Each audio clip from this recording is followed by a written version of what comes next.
कुछ दिन पहले हमने आपको बताया था कि किस तरह चीन, पाकिस्तान और नेपाल के साथ भारत के रिश्ते लॉकडाउन में चले गए हैं। एक तरफ लद्दाख में भारत और नेपाल के बीच सीमा विवाद अब तक सुलझा नहीं है, दूसरी तरफ पाकिस्तान कश्मीर के इलाकों में लगातार गोलीबारी कर रहा है और अब नेपाल के साथ भी भारत के रिश्तों में दरार बढ़ रही है।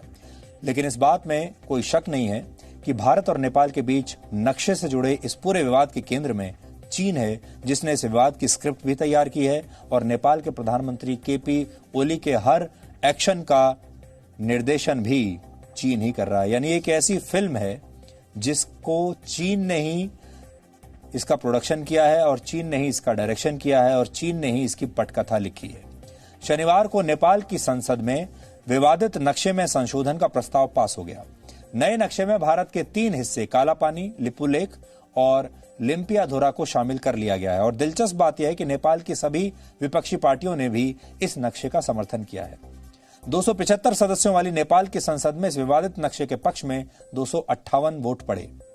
दरअसल केपी ओली ने नए नक्शे के विषय को अपने देश में राष्ट्रवाद के नाम पर पेश किया और फिर नेपाल की एकता और अखंडता के नाम पर संसद में 2/3 बहुमत से इस विधेयक को पास भी करवा लिया। केपी ओली के इस कदम को विशेषज्ञ चीन की साजिश के तौर पर देख रहे हैं, जो नेपाल को जियोपॉलिटिकल सुसाइड के लिए उकसा रहा है। वैसे भी केपी ओली भारत विरोधी रुख के लिए जाने जाते हैं। वो नेपाल की संप्रभुता और राष्ट्रवाद की मार्केटिंग करके भारत के खिलाफ चीन का एजेंडा चला रहे हैं। लेकिन इस पूरे विवाद पर नेपाल की आम जनता क्या सोचती है? क्या भारत के साथ सांस्कृतिक और धार्मिक संबंध रखने वाले नेपाल के लोग भी अपनी सरकार के इस फैसले से संतुष्ट हैं? क्या वो लोग भी भारत के बारे में यही राय रखते हैं? यही जानने के लिए जी न्यूज की टीम उत्तर प्रदेश के सोनौली पहुंची। इस इलाके में भारत और नेपाल की सीमा आपस में मिलती है, यानी ये भारत और नेपाल के बीच बॉर्डर का इलाका है। भारत का महाराजगंज जिला और नेपाल का रूपंदेही जिला इस सीमा से जुड़े हुए हैं और ये सीमा भारत नेपाल के बीच व्यापार का बड़ा केंद्र है, जहां हजारों की संख्या में नेपाल के लोग कामकाज के सिलसिले में भारत आते हैं। सोनौली बॉर्डर पर पहुंचकर सबसे पहले जी न्यूज की टीम ने खास बात नोट की और खास बात क्या थी? पिछले कुछ महीनों से भारत और नेपाल सीमा पर नेपाल पुलिस अस्थायी टेंट्स बनाकर उनमें रह रही है। इन टेंट्स पर चीनी भाषा के शब्द लिखे हुए हैं। नेपाल पुलिस के अधिकारियों के मुताबिक ये टेंट्स कोरोना संक्रमण को रोकने के लिए नेपाल को चीन से राहत सामग्री के तौर पर मिले थे, लेकिन जानकार मानते हैं कि इसके पीछे भी चीन की ही साजिश है, जो भारत और नेपाल सीमा पर अपना प्रोपेगेंडा चला रहा है और ये बताना चाहता है कि वो नेपाल के रास्ते भी भारत की सीमा तक पहुंच सकता है। स्थानीय लोगों का यह कहना है कि हर 500 मीटर की दूरी पर नेपाल पुलिस द्वारा ऐसे ही टेंट लगाए गए हैं जिनमें चीनी भाषा में कुछ चिन्हित है। इस बात का इशारा है ये कि भारत और नेपाल की दोस्ती के बीच दीवार बनने के लिए चीन कितनी शिद्दत से जुटा हुआ है और नेपाल की सरकार भी चीन की कठपुतली बनी हुई है। लेकिन क्या नेपाल भारत से संबंध बिगाड़ने का जोखिम उठा सकता है? क्या चीन भारत और नेपाल के सदियों पुराने रिश्तों के बीच आ सकता है? इस बात को सबसे बेहतर कोई बता सकता है तो वो खुद नेपाल की जनता, जिनके दिल की बात जानने और समझने के लिए आज हम आपको भारत और नेपाल के बॉर्डर से ये ग्राउंड रिपोर्ट दिखा रहे हैं।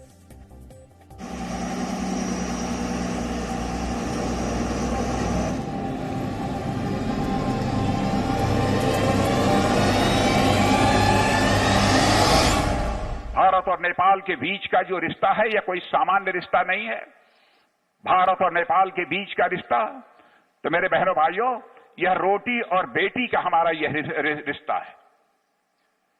दुनिया की कोई ताकत इस रिश्ते को तोड़ नहीं सकती है। ये सिर्फ कहने की बात नहीं है। नक्शे पर खींची गई चंद लकीरें भारत और नेपाल के इस रिश्ते में दरार पैदा नहीं कर सकती।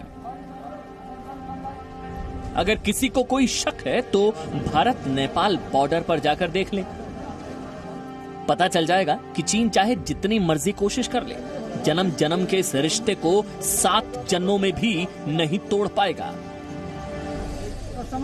मैं इस वक्त नो मैंस लैंड पर मौजूद हूं, इंडो नेपाल बॉर्डर पर। उत्तर प्रदेश के महाराजगंज जिले से ये सोनौली बॉर्डर कहलाता है और हम आपको इस वक्त यहां पर इसलिए लेकर आए हैं कि आखिरकार बॉर्डर पर हालात कैसे हैं। यहाँ पर हालात आपको बिल्कुल सामान्य दिखाई पड़ेंगे, क्योंकि भारत और नेपाल के बीच जो रिश्ते हैं, भारत उसमें हमेशा इस रिश्ते को निभाने के लिए एक कदम आगे ही रहता है। और आप देखिए, इस वक्त मैं जहां पर मौजूद हूं, इसे ट्रेड रूट भी कहा जाता है। अधिकतर जो व्यापार होता है नेपाल के लिए, वो इसी रास्ते के माध्यम से किया जाता है। भारत और नेपाल के बीच करीब 1800 किलोमीटर की सीमा है। दोनों देशों के लोगों के दिलों की तरह ये सीमा भी पूरी तरह से खुली हुई है। चीन के बहकावे में आकर नेपाल की सरकार ने नक्शे में तो बदलाव कर दिए, लेकिन क्या इससे वो दोनों देशों के लोगों के दिलों में दूरियां पैदा कर पाया? ये तस्वीरें देखिए और खुद तय कीजिए। खरीदारी करते लोग, सामानों से लदे ट्रक, आपस में हंसी मजाक। आप पहचान ही नहीं पाएंगे कि इनमें से कौन भारतीय है और कौन नेपाली। यहाँ का जो सोनौली का जो मार्केट है, टोटल नेपाल के ऊपर निर्भर है। अगर नेपाल में बंद हो जाता है तो सोनौली एक आदमी नहीं आता है, क्योंकि यहाँ का एरिया जो देहात का एरिया है नहीं, टोटल यह बाजार नेपाल पे डिपेंड है। नया नक्शा जारी करने के पीछे नेपाल के प्रधानमंत्री केपी ओली के दिमाग में क्या चल रहा है, ये तो वो ही जाने। लेकिन नेपाल के लोगों के मन में क्या चल रहा है, ये समझने में वो बड़ी भूल कर रहे हैं। उन्हें भी एक बार भारत नेपाल बॉर्डर का चक्कर जरूर लगा लेना चाहिए और देख लेना चाहिए कि भारत और नेपाल का रिश्ता किसी स्वार्थ से नहीं बना है। संस्कृति के धागों में पिरोया गया ये रिश्ता रोटी बेटी के संबंधों से अटूट है, जिसे कोई सरकार या कोई देश चाहकर भी नहीं तोड़ सकता। सुनते हैं कि रोटी बेटी का संबंध सिर्फ कहने के लिए नहीं है, यथार्थ है।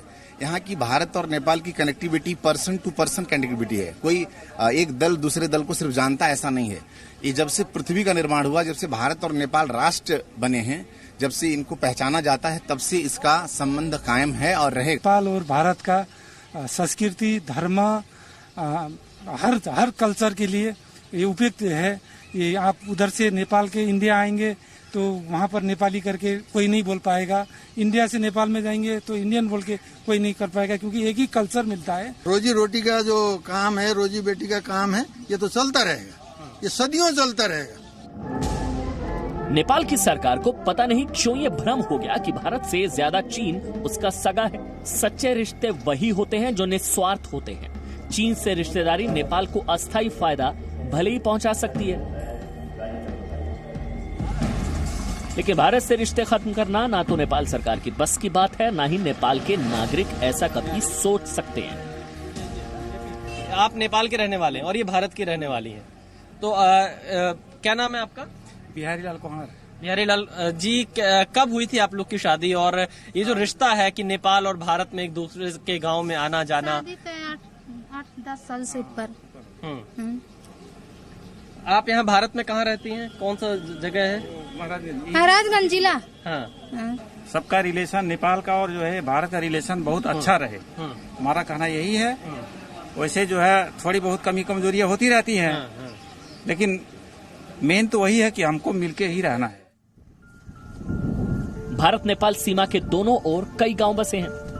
नेपाल के किसान भारतीय क्षेत्र में खेती करते हैं, तो कुछ भारतीय क्षेत्र के किसान नेपाल के क्षेत्र में रहकर व्यापार करते हैं और शाम को अपने घर चले आते हैं। नेपाल के छात्र भारत में पढ़ाई करते हैं। नेपाल तो छोड़िए, चीन का किसी भी देश के साथ ऐसा रिश्ता ना कभी रहा है और ना कभी रह सकता है। भारत और नेपाल सिर्फ पड़ोसी नहीं है, बल्कि सुख दुख के सच्चे साथी हैं। यहाँ मित्रता जैसे रहे, हम लोग भी यहाँ भारत में जाते हैं, भारत के लोग ही नेपाल में आते हैं। एकदम अच्छा गहरा रिश्ता है नेपाल से। हम नेपाल इंडिया में पढ़ते भी हैं, नवज्योति स्कॉलर्स अकेडमी जो अभी यहाँ पे बन रही है, न्यू स्कूल। और इंडिया के बारे में हम भी ज्यादा जानते हैं एकदम अच्छे तरीके से, क्योंकि हम शुरू से ही इंडिया में पढ़ रहे हैं। भारत नेपाल बॉर्डर पर हमें एक भी ऐसा नेपाली नागरिक नहीं मिला जो नेपाल के नए नक्शे का समर्थक हो, लेकिन हमें एक ऐसी चीज जरूर दिखाई दी जिससे ये साफ हो गया कि नेपाल सरकार की नक्शेबाजी में चीन का क्या रोल है। इस वक्त जी न्यूज की team Sonauli Indo Nepal border पर मौजूद है, और आप ये जो तस्वीर देख रहे हैं मेरे पीछे, आप देखिए कि कितना बड़ा उदाहरण है। ये जो टेंट देख रहे हैं चीनी साइन बोर्ड के साथ में, ये चीन स्पॉन्सर्ड टेंट नेपाल को दिए गए हैं। और नेपाल की आर्म फोर्सेस इस टेंट का इस्तेमाल यहां पर कर रही है और इस पूरे इंडो नेपाल बॉर्डर पर इस तरह के अलग अलग टेंट नेपाल की तरफ से लगाए गए हैं जो कि स्पॉन्सर्ड बाय चाइना है। यानी चीन के दबाव में नेपाल पूरी तरह से काम कर रहा है। और यही नहीं, ये पिछले 1 से 1.5 महीने के दौरान ही लगाए गए हैं। तो क्या जो नक्शे को लेकर कदम नेपाल उठा रहा है वो चीन के दबाव में ही है? क्योंकि ये तस्वीरें इस बात का गवाह देती हैं। ये तस्वीरें गवाही देती है कि चीन की कठपुतली बनकर भारत से नक्शेबाजी करने वाली नेपाल की सरकार सिर्फ अपने बारे में सोच रही है। नेपाल के लोगों की राय से उसको कोई फर्क नहीं पड़ता, जिसके लिए भारत भी उनका उतना ही अपना है जितना नेपाल।